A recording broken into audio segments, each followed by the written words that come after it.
welcome to today's episode of The Growth Zone. I am Christian Bartsch. What is the core benefit of listening to this show? Business leaders in corporate and privately held companies gain insights into trends and strategies that provide them with a competitive advantage in the marketplace. Each episode focuses on an area such as marketing, sales, innovation, or funding that is absolutely critical to the growth of companies, whether they are startups or corporate global players, where management needs to juggle the challenges of market entry or knowing how to navigate the uncertainties of disruptive developments. Mind feeding is where clarity evolves and helps solving organizational challenges. For those who listen to the entire episode, I have a special surprise gift. I am working on some great guests that are industry leaders in management, innovation, and marketing. Let's get started on today's episode.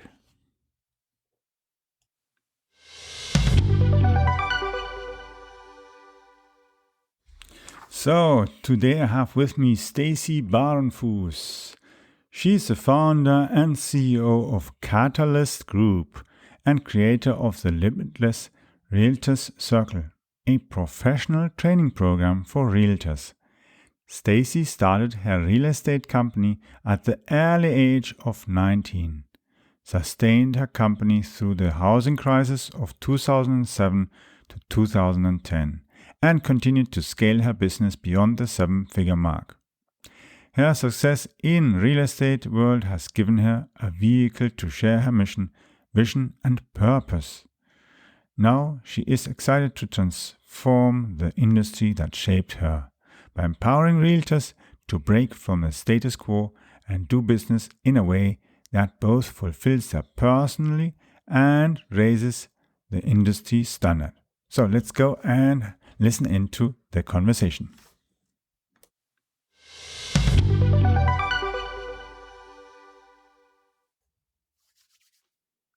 So today I am with Stacy Bahrenfuss and we'll be talking about how realtors can be empowered to build the business they desire with abundance and collaboration instead of scarcity and fear. So Stacy, can you please tell us a little bit more about yourself? Yes. First, Christian, thank you so much for having me on the show this morning. I'm excited to be here.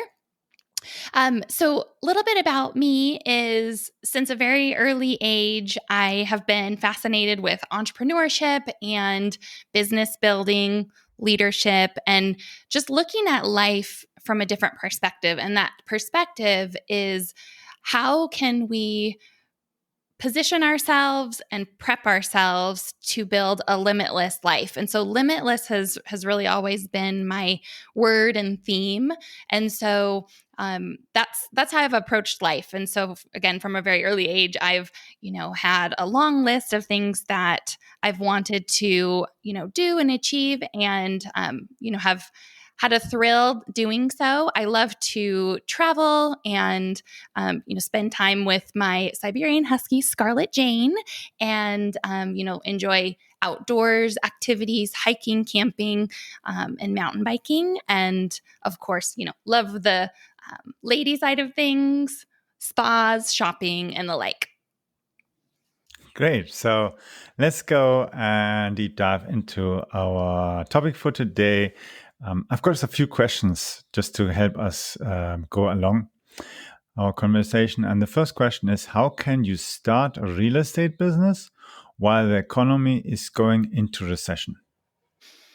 Yes. So the tactics and strategies that I will share are the foundation of any business. And it's so important to adopt this even if the market doesn't crash. And so the way to build a business is to figure out where you want to go, what amount of, whether it's volume, what kind of, volume you want to sell in real estate, or what kind of lifestyle you want to build, putting family first or income. And once you identify that, you can then reverse engineer into what you need to be doing every day to reach your metrics and goals that equal the long-term result. And so in a recession, if you can, and in a recession and going into a recession, even if it's a fantastic market, if you adopt this, what you're going to see is massive growth no matter the market. And so religiously executing those day in and day out so that you're hitting those metrics and exceeding those metrics is truly how you can build a business and weather any storm. Quite often in real estate, we don't have that framework early on, or it's not shared early on. And so there's a lot of, flailing that can be going on and, just the blind leading the blind a lot of times. And so the sooner that, as a real estate agent, you can adopt a strategy and focus on 1 to 3 types of clients, for instance, if it's building, if it's, new construction, or maybe it's relocation, maybe it's specific, buyers.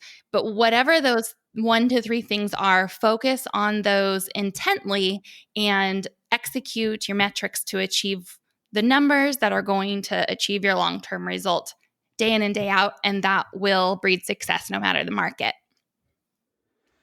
Yeah, so it means in the end that people have to be really knowing what they're doing and have a plan, so to speak.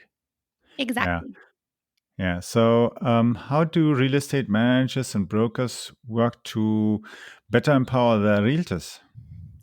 Yes. So, as a leader in the real estate industry, what you need to focus on is how can you help your team members, or if you're a managing broker, your agents achieve their goals. And so I recommend meeting with each agent individually and finding out what it is they're working for, not so much just in real estate, but what's their bigger picture? Because if you can help them connect, their daily efforts back to that bigger picture for them personally, if they succeed, then you succeed as a company. And so the focus on them succeeding is paramount and, so important to the success of your overall corporation and company.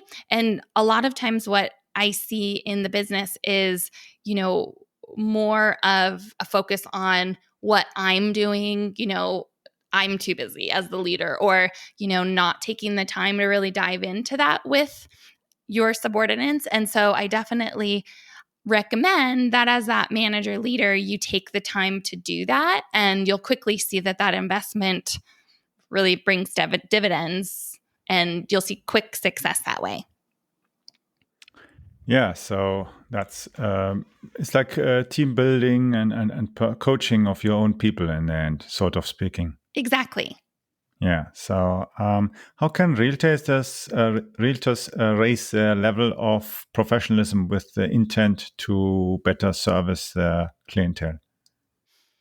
So the way that realtors can, up-level the industry standard, up-level their delivery of their service is looking at each thing that they do from the perspective of, is this complete in the sense that am I, dotting every I, crossing every T, and in the day-to-day working for the clients, making sure that those simple things are complete.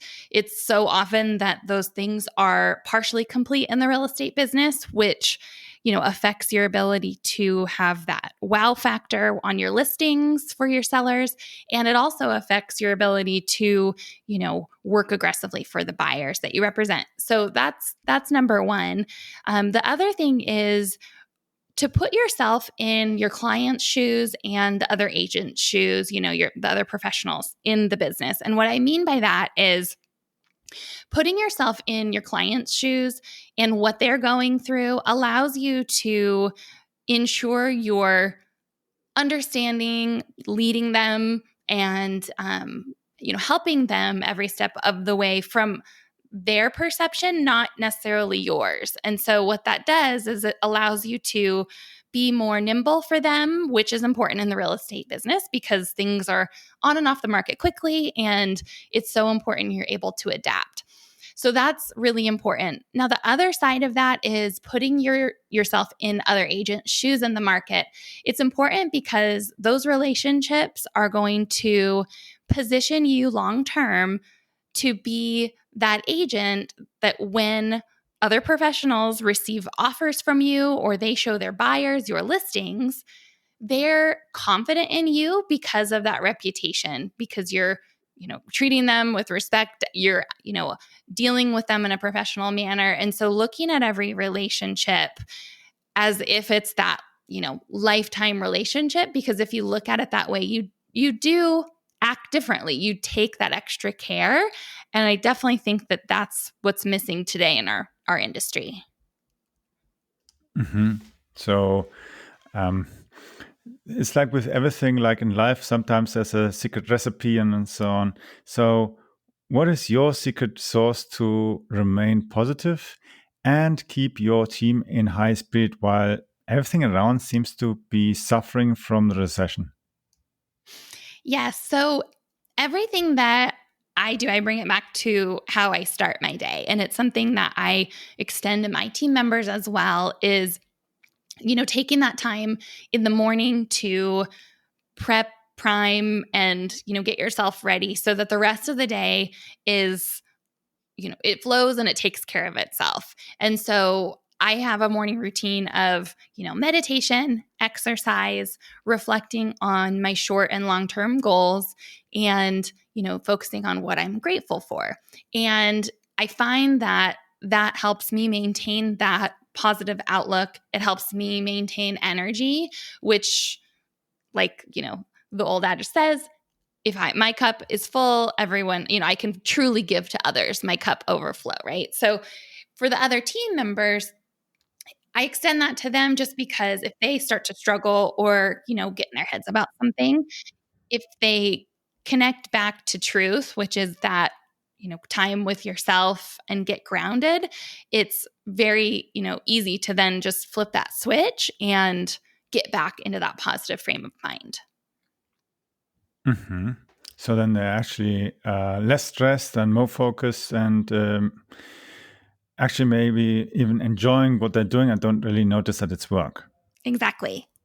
Yeah. So speaking of that, as you mentioned as well, the scarcity and fear, that's something that usually hits people, whatever industry they are, whatever business, whether they're starting a new job or starting a new business, or even something has changed like these pandemics and other kind of stuff that's happening. People fear, okay, I'm not going to be able to maybe find buyers. I'm not going to get a good price. Let's say my profit share in the deal will be so small that it's not worth it, or maybe clients are going to jump off and on and so on. And all this crazy stuff is going in their heads, a sort of kind of a uncertainty, fear, doubt that's messing around with their mindset and so on. What do you do with your team to protect them against this kind of nutcase thinking that happens? Yeah, so the things that I do with my team are help them to focus on serving their clients, instead of focusing on themselves, because at the root of fear is that focus on yourself, this and separation comes from that, right? And so if I'm focusing on what's in it for me, I'm in all of this fear. Am I going to make it? How am I going to pay my bills? I mean, these are just examples of what can go through sales people's, minds as they're selling and doing this business. And if they switch that mindset to serving the other, serving their client, and truly switch the mindset to if I serve, I will always be taken care of. The money will come, the resources will come, the opportunities will come. And so switching from that scarcity mindset, it truly is a decision, and it's one that you can make today. It's one that in this moment you can make and decide to, focus on that serving others versus being stuck, in yourself and focusing on yourself. And also realize that, fear is something that isn't truly there. It's not a real thing. To clarify, there are real issues. There are, facts of a situation, but fear is an internal situation. And that's what we're talking about here. And so being able to see and make that distinction between what's fact and a situation you need to deal with, a challenge, and fear being separate, that helps you then make the decision to serve instead of staying in that scarcity mindset. Mm-hmm. So they can actually then really, if they focus on that and avoid all this fear, uncertainty, and doubt, they can then really use as well opportunities to do collaboration, even maybe with other agents of other brokers and so on, and do a deal because maybe one has a buyer, the other one has a seller, and maybe another one maybe has some company that can provide some additional value so that in the end the property is sold at a better value and the client who's buying the property gets exactly the building the way he wants it, because otherwise he wouldn't be building it or buying it, maybe, whatever. Right. And that, ability to surround yourself with qualified professionals, it just speaks volumes about you and provides such a different level of confidence to the table, to the client experience, that in turn up levels that experience and the industry one by one. Mm-hmm. And so let's say somebody was looking to find the right people to build, let's say, a complete new brokership, and what should they maybe focus on when they're building up their team and that? Yeah. So, I always look back on my journey and think, what would I do differently that could help someone, get to a certain point faster than I did? And I definitely would have spent a little more time in the beginning learning about leadership, because my ability to lead and build a team is, the secret sauce. So if, I'm not hiring the right people, or maybe, I'm struggling in delegating or truly empowering different people, that's just going to build it, and then it will fall and it will repeat. And so I think spending time on leadership, on, understanding how to build a team, there are a lot of resources out there, whether it's a team or a broker, and look at those models, but also look at what is your model. What is the model that, maybe it's a hybrid, your model and the models that you learn about in the marketplace,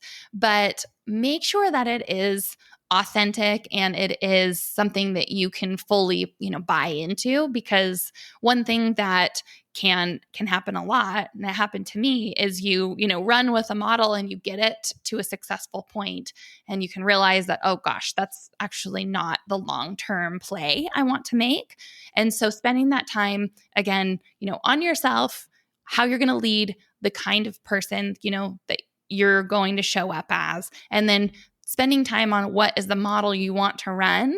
And then from there are a lot of great resources on, hiring the right buyer's agents or listing agents out there, so that you can work with other companies and resources to build that team and delegate the things that maybe are outside of where you want to focus. Yeah, that was great having you on the show, Stacy.